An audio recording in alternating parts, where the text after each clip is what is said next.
সাইয়্যিদুল ইস্তিগফার।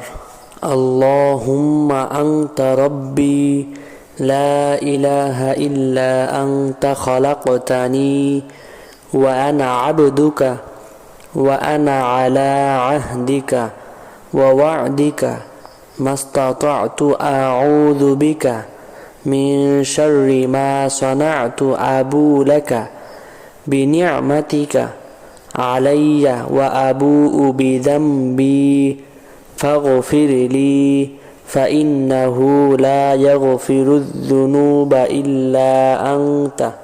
এর একটি ফজিলত বলা হচ্ছে, যে ব্যক্তি সকালে পড়বে ওই দিন শেষ হওয়ার পূর্বে ইন্তেকাল করলে সে জান্নাতে প্রবেশ করবে। অনুরূপভাবে মাগরিবের পর পড়লে রাত্রি শেষ হওয়ার পূর্বে ইন্তেকাল করলে সে জান্নাতে প্রবেশ করবে। বুখারী শরীফের হাদিস।